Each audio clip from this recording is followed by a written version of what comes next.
海委会海洋保育署对2021年开始，甲大家区的渔会合作，成立这北海猪巡护舰队。渔民出海，若阵看到这北海猪的影子，就用翕相的方式来回传。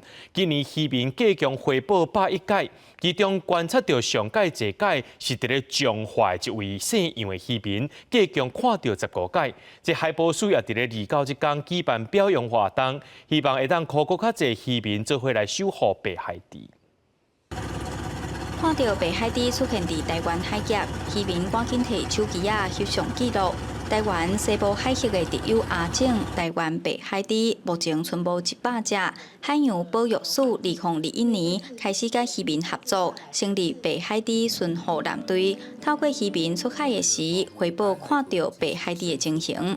目测到白海豚哦，咱的速度一般来降到差不多剩1迈啦，所以变做讲尽量莫甲惊啦。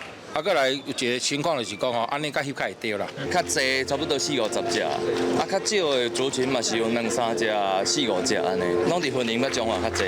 特别若拄到白海豚，就是表示这个生态还阁袂歹。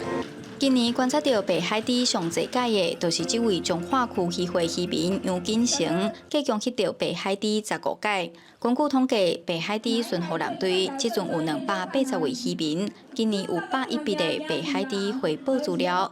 北海猪的个体资料库目前累积有70只的个体，有4只已经死亡。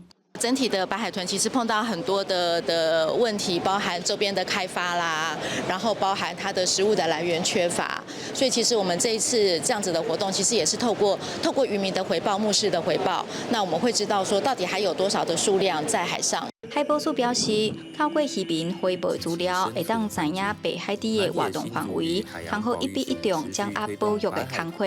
加上海洋保育法已经三读通过，对违法的行为有更较明确的规范。未来也继续想办法降低对北海猪的人为干扰，守护北海猪的生态地。记者杨淑成综合报道。